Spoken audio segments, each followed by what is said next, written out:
ठीक है जी, अभी बढ़ते हैं अपने क्वेश्चन नेक्स्ट। कौन सा पहुंच चुके हैं हम? 16 क्वेश्चन पे पहुंच चुके हैं।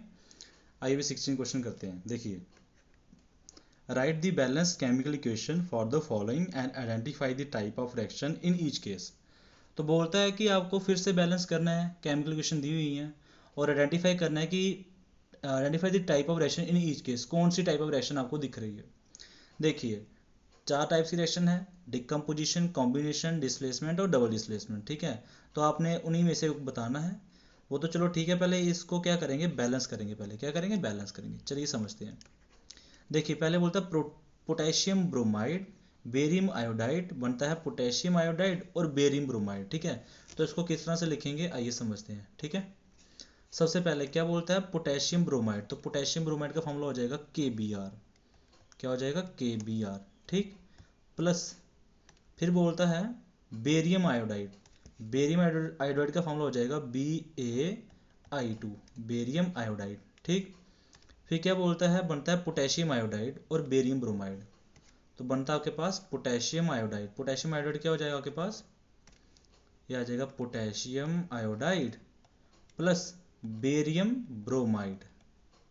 Barium bromide. ठीक है, अभी पहले इसको बैलेंस कर लेते हैं। आप अच्छे से देखिएगा बैलेंस कैसे करते हैं ना। मुझे बताइए, यहाँ पे पोटेशियम 1 है तो यहाँ पे भी 1 ही है। Br यहाँ पे 1 है बट Br यहाँ पे 2 है, तो यहाँ पे कर दीजिए 2 से मल्टीप्लाई। ओके, 2 हो गए बराबर। अब K2 हो गए ना, यहाँ से 2 से मल्टीप्लाई किया तो K2 हो गए, तो जब K2 हो गए तो यहाँ पे 2 से मल्टीप्लाई कर दीजिए। अब अगर K2 हो गए तो उसकी वजह से I2 हो गए, I2 हो गए, तो I तो 2 ही है ना, I तो ऑलरेडी 2 ही है, देखिए ध्यान से ना। तो बेरियम और बेरियम ये तो एक एक ही है, इसलिए ये रिएक्शन हो जाती है आपकी बैलेंस। क्या हो जाती है, बैलेंस। अब आप ध्यान दीजिएगा, ये किस टाइप की रिएक्शन है। देखिए, आपस में इन्होंने बस आयंस चेंज किए हैं अपने, है ना, अपने जो हैं वो एटम्स इसने चेंज किए हुए हैं। तो आप क्या बोलोगे, कौन सी रिएक्शन है ये, double displacement reaction. Double displacement reaction होगी। ठीक है, ओके, अभी बढ़ते हैं आगे। बोलता है जिंक कार्बोनेट। जिंक कार्बोनेट क्या होगा, जेड। देखिए ध्यान से देखिएगा, जिंक कार्बोनेट बनाते हैं अभी। ठीक है, जिंक कार्बोनेट। ओके, प्लस फिर क्या ऐड करना है, अच्छा कुछ ऐड नहीं करना है। क्या बनता है, जिंक ऑक्साइड और कार्बन डाइऑक्साइड। ठीक है, जिंक कार्बोनेट से बनता क्या है, एक बनता है जिंक ऑक्साइड प्लस निकलती है कार्बन डाइऑक्साइड, है ना। तो देखो ये टूट ही रही है ना, एक जो है रिएक्टेंट जो है वो सिंपलर फॉर्म में बन रही है। और आपको कितने मिला है, एक देखो, एक मिला है जिंक ऑक्साइड, एक मिला है कार्बन डाइऑक्साइड। तो ये तो डिकम्पोजिशन रिएक्शन है ना। कौन सी रिएक्शन है, डिकम्पोजिशन रिएक्शन है। उसको तो चलो बाद में लिखते हैं, पहले बैलेंस कर लेते हैं। ध्यान दीजिएगा, जिंक यहाँ पे 1 है, जिंक यहाँ पे 1 है, कार्बन यहाँ पे 1 है, कार्बन यहाँ पे 1 है, ऑक्सीजन यहाँ पे 3 है, यहाँ पे ऑक्सीजन 1 और 2, 3 दोनों तरफ बराबर ही है, बैलेंस। ये तो ऑलरेडी बैलेंस ही है, इसको बैलेंस करने की जरूरत पड़ने वाली है नहीं। और इसका नाम क्या होगा, इसका नाम होगा डिकम्पोजिशन रिएक्शन। ठीक है, डिकम्पोजिशन रिएक्शन। ओके, अब बढ़ते हैं आगे। देखिए, आगे वाले पॉइंट में क्या कहता है कि हाइड्रोजन प्लस क्लोरीन, एक हाइड्रोजन है एक क्लोरीन है, इन दोनों गैसेस को मिक्स करने पे बनता है हाइड्रोजन क्लोराइड।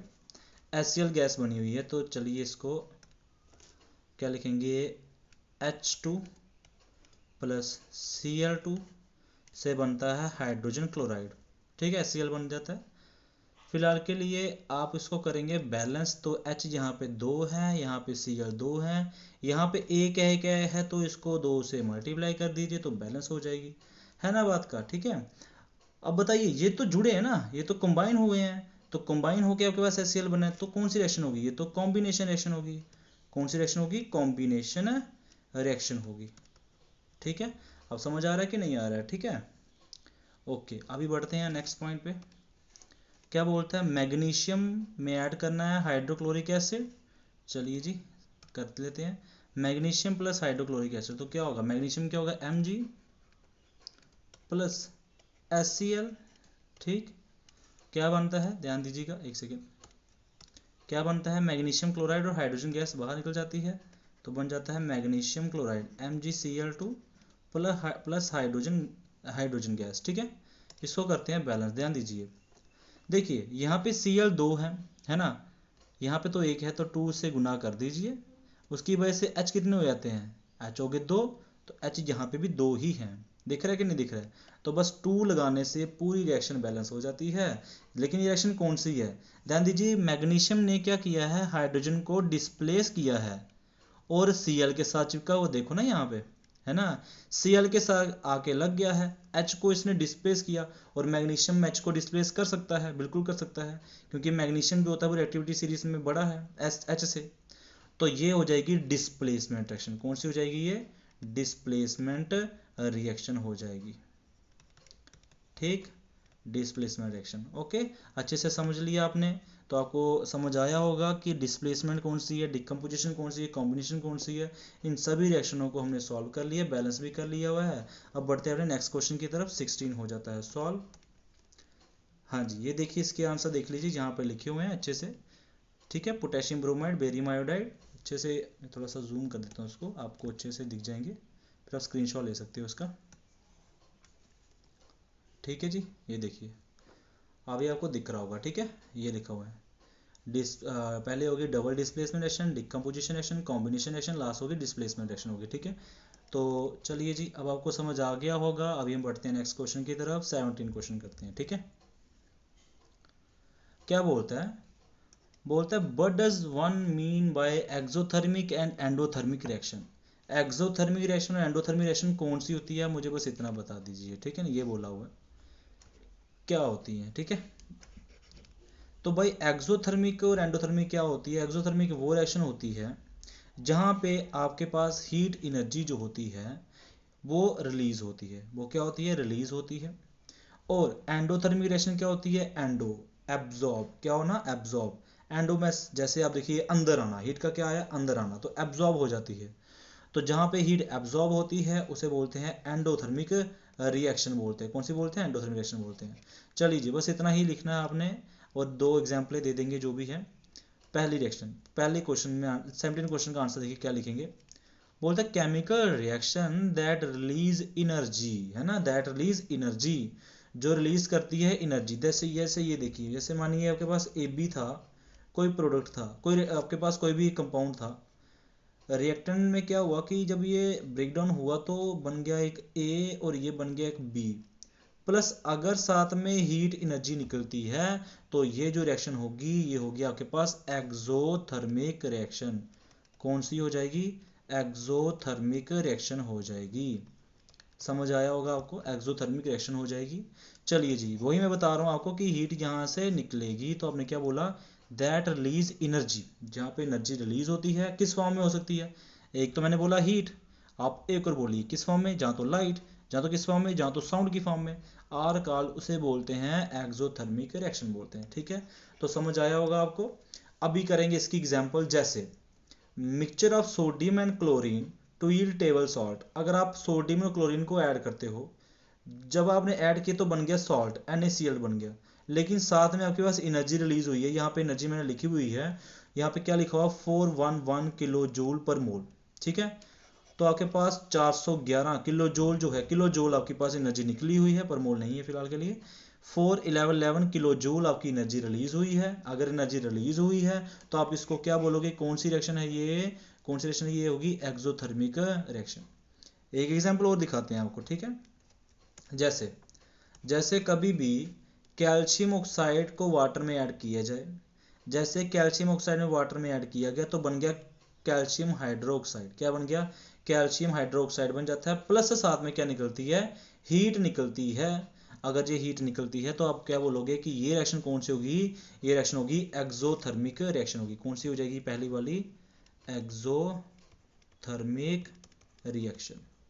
तो आप ये भी एग्जाम्पल लिख सकते हो, अगर आपको वो मुश्किल लगेगी तो आप ये भी लिख सकते हो, दोनों लिख सकते हो फिलहाल के लिए। अभी बढ़ते हैं नेक्स्ट। तो बोलता है in other word combination reaction are exothermic. तो एक दूसरी लैंग्वेज में आप बोल सकते हो कि कॉम्बिनेशन को क्या बोलते हो? एक्सोथर्मिक भी बोलते हो। ओके, जैसे भी मैंने यहाँ पे क्या बताया था? AB बोला था, तो आप AB की जगह पे आप ये भी लिख सकते हो कि A प्लस B को जोड़ने पे मिला आपके पास क्या? AB, और प्लस साथ में क्या बनी है? हीट बनी है।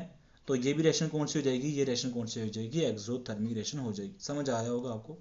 चलिए जी, नेक्स्ट बोलते हैं रिएक्शन दैट एब्जॉर्ब एनर्जी। वो रिएक्शन जो एनर्जी को एब्जॉर्ब करती है। OR जहाँ तो रिक्वायर एनर्जी, जहाँ तो एनर्जी की जरूरत है। क्या करने के लिए, टू प्रोसीड, चलने के रिएक्शन को, आर काल उसे बोलेंगे एंडोथर्मी रिएक्शन, नहीं तो रिएक्शन नहीं होगी। अगर आप एनर्जी नहीं दोगे तो रिएक्शन जो है वो नहीं होगी। तो क्या होगा, जैसे एग्जांपल आप क्या लिख सकते हो, एग्जांपल में क्या लिख सकते हो कि अगर आप कार्बन डाइऑक्साइड वाटर में ऐड करते हो तो आपके पास सनलाइट चाहिए, क्या चाहिए, सनलाइट चाहिए। जैसे ही आप सनलाइट मिलेगी तब ये कार्बन डाइऑक्साइड और वाटर मिलके क्या बना देगा, ग्लूकोज प्लस ऑक्सीजन, क्या बना देगा, ग्लूकोज प्लस ऑक्सीजन। जैसे ही ये बनेगा तो आप यहाँ पे ये बोलोगे कि रिएक्शन ने एनर्जी को एब्जॉर्ब किया है तभी रिएक्शन हुई है, नहीं तो रिएक्शन नहीं होनी थी ये। अगर रिएक्शन एनर्जी को एब्जॉर्ब करके हो रही है तो इस रिएक्शन को हम क्या बोल सकते हैं, बोलिए एंडोथर्मिक रिएक्शन बोलेंगे। क्या बोलेंगे, एंडोथर्मिक रिएक्शन बोलेंगे। तो आप फोटोसिंथेसिस की यहाँ पे एग्जांपल लिख सकते हो। एक और लिखना चाहते हो तो यहाँ पे लिखी हुई है, आप ये बोल सकते हो कि नाइट्रोजन गैस और ऑक्सीजन गैस जब कभी भी मिलती हैं तो बनता है नाइट्रोजन ऑक्साइड। नाइट्रोजन ऑक्साइड जब बनती है तो आपको हीट चाहिए ही चाहिए। अगर आप हीट इसको एब्जॉर्ब करवाओगे तभी रिएक्शन होगी, अदरवाइज रिएक्शन नहीं होगी। ठीक है, आप ये रिएक्शन को क्या बोलोगे, अगर रिएक्शन में हीट, अगर हीट चाहिए तो कौन सी रिएक्शन होगी ये, आप बोलोगे ये होगी एंडोथर्मिक रिएक्शन होगी। ठीक है, तो उम्मीद करता हूँ आपको सबको समझ आ रहा होगा। एक्सोथर्मिक में क्या होता है, एक्सोथर्मिक में, ठीक है ध्यान दीजिएगा, एक्सोथर्मिक में क्या होगा, एनर्जी जो होगी वो रिलीज होगी, रिलीज एनर्जी, रिलीज क्या होगी, energy in the form of, किस फॉर्म में, हीट की फॉर्म में, लाइट की फॉर्म में, साउंड की फॉर्म में। ठीक है, जहाँ तो आप क्या बोल सकते हो कि एंडोथर्मिक, इन एंडोथर्मिक रिएक्शन में क्या होगा आपके पास ठीक है, एंडोथर्मिक में तो क्या होगा आपके पास, यहाँ पे एनर्जी जो होगी एंडोथर्मी में क्या होगी, एब्जॉर्ब एनर्जी, क्या होगी, एब्जॉर्ब एनर्जी होगी। ठीक है, समझ आ रहा होगा आपको। तो इसी तरीके को हम बोल देंगे एक्सोथर्मिक, एंडोथर्मिक, तो क्वेश्चन हो जाता है यहाँ से फिनिश। अब बढ़ते हैं नेक्स्ट क्वेश्चन की तरफ। 18 क्वेश्चन बोलता है why is respiration considered an exothermic reaction. Exothermic reaction को रेसिप्रेशन, जो रेसिप्रेशन है ना उसको हम बोल रहे हैं एक्सोथर्मिक रिएक्शन बोल रहे हैं। एक्सप्लेन कीजिए क्यों बोल रहे हैं। देखिए आपके पास एक्सोथर्मिक रिएक्शन वो होती है जिसमें हीट एनर्जी क्या होती है, रिलीज होती है। तो आप यहाँ पे ध्यान दीजिएगा क्या होगा कि जब ग्लूकोज जो होता है वो ऑक्सीजन से रिएक्ट करता है तब आपके पास कार्बन डाइऑक्साइड प्लस वाटर बनती है, साथ में निकलती है एनर्जी, साथ में निकलती है एनर्जी। जैसे अब क्या होगा कि ग्लूकोज जब ऑक्सीजन से रिएक्ट करेगा, आप यहाँ पे किस तरह से लिखोगे, ध्यान दीजिएगा, बोलोगे कि energy is required to support life. ठीक है, एनर्जी तो चाहिए, अगर आपको अगर लाइफ जो है वो सपोर्ट करेगी तो एनर्जी आपको चाहिए। तो energy in our body is obtained from the food we eat। Energy जो होती है हमारी बॉडी में कैसे obtain होती है, from the food से, we eat, जो हम खाना खाते हैं उसी को क्या होता है कि एनर्जी जो होती है obtain होती है, उसी में से एनर्जी क्या होती है, obtain होती है, जो भी खाना खाएंगे। तो क्या होता है कि ड्यूरिंग डाइजेशन, जब डाइजेशन होती है तो लार्ज मॉलिक्यूल ऑफ फूड, जो बड़े बड़े मॉलिक्यूल होते हैं फूड के, are broken down into simple substance, छोटे सबस्टेंस में टूटते हैं। जैसे ही छोटे छोटे पार्टिकल में टूटते हैं सच एस ग्लूकोज, और होता क्या, वो जो छोटे पार्टिकल टूटते हैं उसे क्या बोलते हैं, ग्लूकोज बोलते हैं। अब जो ग्लूकोज जो होगा, ग्लूकोज कंबाइन विद ऑक्सीजन, अभी बताया आपको ग्लूकोज जो होगा कंबाइन होगा किसके साथ, ऑक्सीजन के साथ। जैसे ही ग्लूकोज कंबाइन होगा ऑक्सीजन के साथ इन दी सेल तो एंड प्रोवाइड एनर्जी, आपको क्या मिलेगी, एनर्जी मिलेगी, क्या मिलेगी, एनर्जी मिलेगी। देखिए हम खाना खाते हैं, खाना खाते हैं तो हमारे पास जो बड़े बड़े लार्ज मॉलिक्यूल होते हैं वो सिंपल सबस्टेंस में टूटते हैं। अब जब टूटते हैं तो वो होते हैं ग्लूकोज। अब जो ग्लूकोज जो होता है वो रिएक्ट करता है किसके साथ, अपने ऑक्सीजन के साथ। जैसे ही ऑक्सीजन के साथ करेगा, जो हमारे बॉडी के सेल में होते हैं वो प्रोवाइड करते हैं एनर्जी। क्या प्रोवाइड करते हैं, एनर्जी। जैसे एनर्जी प्रोवाइड करते हैं तो the special name of this combustion reaction is respiration कहते हैं। तो बेसिकली इसी को रेसिपिरेशन कहते हैं, since energy is release in the whole process. तो इसमें क्या होता है कि एनर्जी पूरी जो है वो रिलीज होती है, पूरे प्रोसेस में एनर्जी जो है वो रिलीज हो रही है। तो इसलिए क्या कहेंगे बताइए, एनर्जी रिलीज होती है तो क्या कहेंगे, it is an exothermic process. क्या कहेंगे, एक्सोथर्मिक प्रोसेस। तो उम्मीद करता हूँ आपको सबको समझ आ रहा होगा क्या होने वाला है, एनर्जी रिलीज हो रही है। तो रेसिपिरेशन में क्या होता है, एनर्जी रिलीज ही होती है। ग्लूकोज, आप क्या लिखोगे, ग्लूकोज, ध्यान दीजिएगा रिएक्शन दिख रही हुई आपको, ग्लूकोज की रिएक्शन किससे हो रही है, ऑक्सीजन से हो रही है। यहाँ पे नहीं दिख रहा तो मैं आपको अच्छे से यहाँ से दिखा देता हूँ। देखिए यहाँ पे C6H12O6 ग्लूकोज रिएक्ट किया किसके साथ, ऑक्सीजन के साथ, बाकी बैलेंस किया हुआ आपके लिए। कार्बन डाइऑक्साइड वाटर बना प्लस एनर्जी निकल गई, अब एनर्जी रिलीज हुई है तो एक्सोथर्मी रिएक्शन होगी। तो इसी तरीके से क्वेश्चन ये भी हो जाता है फिनिश। 18 क्वेश्चन फिनिश हो गया है। अब बढ़ते हैं 19 क्वेश्चन की तरफ। पूरा देखिए एक एक वर्ड डिक्टेट करके बता रहे हैं आपको, एक एक वर्ड, ठीक है, ताकि बच्चा बोले ही नहीं कि मेरे को समझ ही नहीं आया, ठीक है। इस क्वेश्चन को आप ऐसे पढ़ा सकते हो कि ऐसे होता है, लेकिन ऐसे नहीं पढ़ाएंगे, ठीक है। पूरा एक से लेके पूरा ए से लेके जेड तक पूरा पढ़ाएंगे, आपको समझ आएगा आपको क्या चीज़ है क्या चीज़ नहीं है। Why are decomposition reaction called the opposite of combination reaction. बोलता है कि जो डिकम्पोजिशन रिएक्शन है, जो टूटने वाली रिएक्शन है, वो किसके अपोजिट है, जुड़ने वाली के, कॉम्बिनेशन रिएक्शन की। आप बोलिए right equation for this reaction, मतलब कि आपको बतानी है कि इस कोई आपको इक्वेशन भी बतानी है ऐसी, ठीक है। वाई आर डिकम्पोजिशन तो करके देख लेते हैं। डिकम्पोजिशन क्या सी रिएक्शन होती थी, आप देखिए, आप बोलोगे डिकम्पोजिशन रिएक्शन जो होती थी वो बेसिकली होती थी आपके पास इस फॉर्म में। ध्यान दीजिए, जैसे ये डिकम्पोजिशन रिएक्शन हो रही है तो ए बी है, कोई ए बी एक जो है कोई भी कंपाउंड दिया हुआ है, तो ये टूटेगा किस फॉर्म में, ए प्लस बी की फॉर्म में। अब जो टूट रहा है तो इसी को बोलते हैं डिकम्पोजिशन रिएक्शन। कौन सी रिएक्शन बोलते हैं, डिकम्पोजिशन रिएक्शन बोलते हैं। ओके, तो अब खुद देखिए ये इसका रिवर्सिबल हो जाएगा कॉम्बिनेशन में। देखो अब ए प्लस बी जुड़ते हैं तो क्या बन जाता है, ए बी। आप करके देखिए ना कॉम्बिनेशन में क्या होगा, ए प्लस बी को जोड़ोगे तो क्या बन जाएगा, ए बी नहीं बन जाएगा, बन जाएगा कि नहीं बन जाएगा, तो ए प्लस बी को जोड़ोगे तो ए बी बन जाएगा। अब इस रिएक्शन को क्या बोलते हैं, इस रिएक्शन को बोलते हैं कॉम्बिनेशन रिएक्शन बोलते हैं। क्या बोलते हैं, कॉम्बिनेशन रिएक्शन बोलते हैं। अब ये जुड़ गया तो अब खुद देखिए ना, ये ए बी से बनता है ए प्लस बी और ए प्लस बी से बनता है ए बी, तो ये रिवर्सिबल ही तो है, एक दूसरे के अपोजिट ही तो है। अगर अपोजिट है तो आप बोलोगे कि डिकम्पोजिशन रिएक्शन जो है वो जस्ट अपोजिट है किसके, कॉम्बिनेशन रिएक्शन के। देखिए decomposition reaction are those in which a compound break down to form two और मोर सबस्टांस। डिकम्पोजिशन रिएक्शन तो यही होता था कि कंपाउंड ब्रेक डाउन होता था जिसमें आपके पास फॉर्म होते थे दो या दो से ज्यादा सबस्टांस, यही तो होता था ना। These reactions require a source of energy to proceed. हाँ, ये बात पता होनी चाहिए कि आपके पास अगर ये रिएक्शन होनी है तो इसके लिए आपको एनर्जी रिक्वायर्ड चाहिए। Thus, they are the exact opposite of combination reaction। ये तो सिर्फ अपोजिट है कॉम्बिनेशन रिएक्शन के। इन विच, जिसमें क्या होता था कि टू और मोर सबस्टांस कंबाइन, वहां पे तो दो सबस्टांस टूट रहे थे डिकम्पोजिशन में। कॉम्बिनेशन में क्या होगा, दो सबस्टांस जुड़ रहे होंगे, दो या दो से ज्यादा, ठीक है, टू और मोर सबस्टांस कंबाइन, तो to give a new substance. अब with the release of energy, यहाँ पे एनर्जी क्या होती है, रिलीज होती है। यहाँ पे एनर्जी क्या होती है, रिलीज होती है।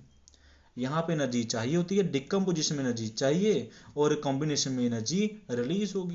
ये समझ आ रहा होगा आपको कि बातें क्या चल रही क्या नहीं चल रही हैं। डिकम्पोजिशन रिएक्शन जो है बस जस्ट अपोजिट है किसके, कॉम्बिनेशन रिएक्शन के, ठीक है। अभी बढ़ते हैं आगे, इसकी इक्वेशंस भी लिखेंगे। आप देखिए इक्वेशन जो मैंने अभी यहाँ पे लिखी है, इक्वेशन को लिखना आपने अच्छे से ही देखिए। आपने बोला डिकम्पोजिशन रिएक्शन में क्या होने वाला, देखिए ये लिखा कि नहीं लिखा आपके लिए, है ना। ध्यान दीजिए, देखिए ए बी, ए बी में प्लस एनर्जी ऐड करी आपने, मैंने बोला आपको एनर्जी चाहिए इसके लिए, एनर्जी ऐड करी तो बन गया ए प्लस बी। अब मुझे बताओ ए बी से ए प्लस बी बना है कि नहीं बना, तो डिकम्पोजिशन रिएक्शन हुई ना। जैसे अब एग्जांपल के तौर पे आप ये बोल सकते हो कि वाटर की इलेक्ट्रोलिसिस करने से, देखो H2SO बैलेंस किया हुआ, आगे कुछ नहीं है। वाटर को क्या किया आपने, इलेक्ट्रोलिसिस किया। जैसे ही वाटर की इलेक्ट्रोलिसिस की तो बनी क्या, एक बनी हाइड्रोजन गैस, एक बनी ऑक्सीजन गैस। हाइड्रोजन गैस और ऑक्सीजन गैस बनी कि नहीं बनी, दो जो हैं वो आपके पास सबस्टांस मिले हैं कि नहीं मिले हैं। तो ये कौन सी रिएक्शन होती है, डिकम्पोजिशन रिएक्शन होती है। कॉम्बिनेशन रिएक्शन में देखो ध्यान से, ए प्लस बी जुड़ गया कि नहीं जुड़ गया, क्या बन गया है, ए बी बन गया है, लेकिन साथ में क्या निकली है, एनर्जी निकली है। तो कॉम्बिनेशन रिएक्शन में क्या होती है, एनर्जी निकलती थी, रिलीज होती थी। अभी तो पीछे बताया कि कॉम्बिनेशन रिएक्शन में क्या होती है, substance with release of energy ना। समझ आ रहा है कि नहीं आ रहा है ना। उसके बाद अगर आप इसी को अपोजिट कर दीजिए, देखिए यहाँ पे अपने पास हाइड्रोजन ऑक्सीजन निकली थी ना, इन दोनों को जोड़ दोगे तो क्या बन जाएगा, वाटर बन जाएगा। देखो ना, इन दोनों को ही जोड़ा हुआ है और क्या बन गया, वाटर बन गया, तो साथ में एनर्जी निकल गई। तो आपने यहाँ पे एक बात सीखी है कि डिकम्पोजिशन रिएक्शन जो है वो जस्ट अपोजिट है किसके, कॉम्बिनेशन रिएक्शन के। तो इसी तरीके से ये क्वेश्चन भी फिनिश हो जाता है। अभी बढ़ेंगे नेक्स्ट क्वेश्चन की तरफ। Right one equation each for decomposition reaction. Decomposition reaction के लिए आपको रिएक्शन लिखनी है यहाँ पे वेयर एनर्जी इज सप्लाइड, जहाँ पे एनर्जी दी जा रही है। देखो एनर्जी दी जा रही थी नहीं दी जा रही थी, है ना, एनर्जी डिकम्पोजिशन में दी जा रही थी, लेकिन अब किस किस फॉर्म में, मैंने बताया था आपको, हीट, लाइट, और किस फॉर्म में होती थी, साउंड फॉर्म में होती थी। और भी फॉर्म है, इलेक्ट्रिसिटी फॉर्म है, तो आप यहाँ पे क्या बोलने वाले हो, इन दी फॉर्म क्वेश्चन पूछा हुआ है, चाहे हीट फॉर्म में बताओ चाहे नहीं बता नहीं है, हीट, लाइट और इलेक्ट्रिसिटी। तो चलिए लिखते हैं इसके लिए। सबसे पहले अगर आप यहाँ पे ध्यान से देखो, थर्मल डिकम्पोजिशन, थर्मल डिकम्पोजिशन में क्या हो रहा है, आपको हीट देनी पड़ रही है। क्या देनी पड़ रही है, हीट देनी पड़ रही है। तो अगर आप फेरस सल्फेट को, FeSO4 को, ध्यान दीजिएगा ठीक है, FeSO4 को अगर आप हीट दे देते हो, देखो ऊपर हीट का सिंबल बना हुआ है, अगर आप हीट दे देते हो तो बनता क्या है, फेरिक ऑक्साइड बनता है, सल्फर डाइऑक्साइड बनता है, सल्फर ट्राइऑक्साइड बनता है। जो भी प्रोडक्ट में आपके पास सबस्टांस मिले हुए हैं उनको तो आप लिख लीजिएगा, बट आपने यहाँ पे ये जरूर मेंशन करना है कि आपने इसको क्या दी हुई है, हीट दी हुई है। नेक्स्ट में क्या है कि जब आप क्या दोगे, लाइट दोगे, क्या दोगे, लाइट दोगे। लाइट देने से कौन सी रिएक्शन होती है, ये वाली, सिल्वर क्लोराइड। सिल्वर क्लोराइड जो होती है, इस रिएक्शन को करने के लिए आपको क्या चाहिए, लाइट चाहिए। क्या चाहिए, लाइट चाहिए। जैसे आप लाइट दोगे तो ये सिल्वर और क्लोरीन में टूट जाती है।